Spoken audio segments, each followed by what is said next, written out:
Everyone, कैसे हो आप सब। स्वागत है आप सभी का मेरे एक नए ब्लॉग में। सबके घर में दिवाली की सफाई चल ही रही होगी, वैसे ही मेरे घर में भी चल रही है।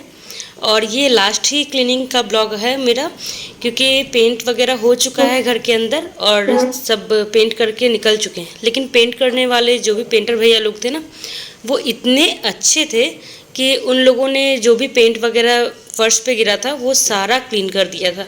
तो उस चीज़ की तो हमें परेशानी नहीं हुई। बाकी जो धुलाई करनी है, सामान हटाना था और सामान क्लीन करके फिर से रखना था, तो वही चल रहा है। तो शानवी अभी बाहर अपने पापा के साथ खेल रही थी, तो यही टाइम है कि जब मैं फ्री होकर के ये क्लीनिंग का काम कर लूँ। अदरवाइज़ तो फिर बीच बीच में बच्चे आए तो गिरने का भी डर रहता है और मुश्किल हो जाती है सफाई करने में। और ये जो टेबल आपको वहाँ दिख रहा है ना, काफ़ी हैवी है, उसको हिला पाना भी मुश्किल होता है। लेकिन अभी मैंने बड़े मतलब आसानी से अकेले अच्छे से हिला लिया और सरका करके उसको जगह पर रख दिया। क्योंकि पानी से जो फर्श गीला है ना, तो इसकी वजह से भारी से भारी सामान भी आराम से इजीली हम लोग इधर से उधर मूव कर लेते हैं। तो किसी भी भारी सामान को अगर आपको इधर उधर मूव करना हो ना, तो फर्श अगर गीला हो थोड़ा बहुत तो अच्छा है। बट हाँ, उसमें नुकसान ये है कि कहीं आप ना गिर जाओ, साथ साथ गिरोगे तो बहुत बड़ी वाली चोट लगती है। इसलिए तो इसके ऊपर जो भी मैंने प्लास्टिक बिछा रखा है ट्रांसपेरेंट वाला, उसको क्लीन कर रही थी। क्योंकि अभी तो बाबू इस पर ही चढ़ी रहती थी और जो भी हो सब कुछ गिरा रही थी इस पर, कलर्स वगैरह सब इस पर ही हो रहा था, तो काफ़ी गंदी हो गई थी ये। अब ये जो लूफा है ना, इसे मैं यूज़ नहीं करती। मंगाया तो नहाने के लिए ही था, लेकिन आज तक यूज़ नहीं हुआ, तो मैंने सोचा क्यों ना इसे ही क्लीनिंग में यूज़ कर लूँ। और ये काफ़ी अच्छा काम भी कर रहा था। और ये जो ट्रांसपेरेंट शीट है ना, ये हमने हार्डवेयर की शॉप से लिया था। और इस तरह के जो कांच वाले टेबल वगैरह होते हैं उसके ऊपर ये ही अच्छा जाता है।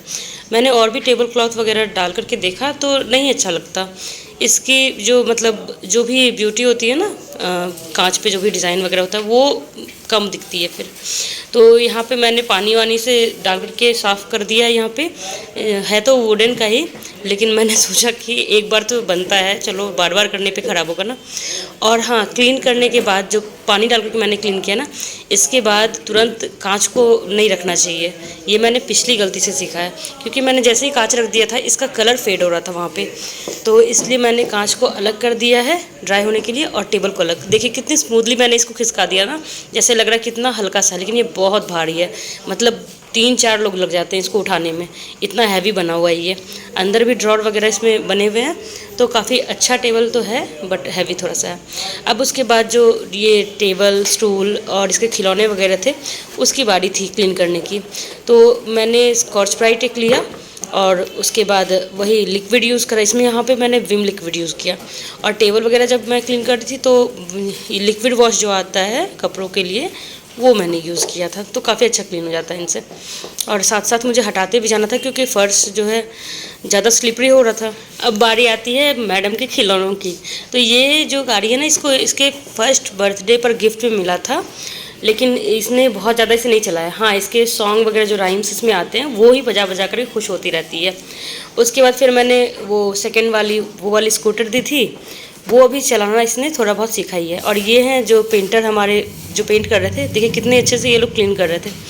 सच में दिल खुश हो गया इतनी अच्छी। और ये जो कॉर्नर टेबल बनना है ना, मैंने बहुत कम लकड़ी में और बहुत कम समय में ये बन के तैयार होता है। इंटरनेट से मैंने इसकी डिज़ाइन निकाली थी, जिसके सोफे के पीछे इसने कलर कर दिया था, जो मैंने अभी वॉश किया और काफ़ी अच्छा हो गया। मतलब कहीं दिख ही नहीं रहा कि कलर भी है।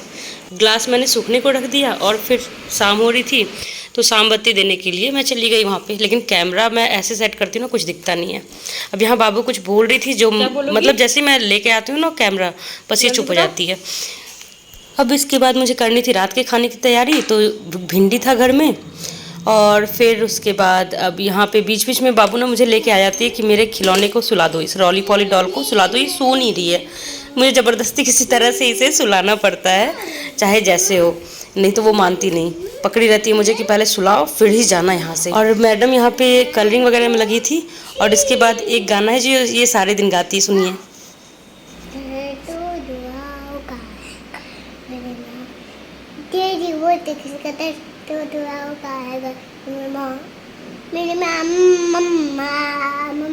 ये सुनकर तो मेरा दिन ही बन जाता है।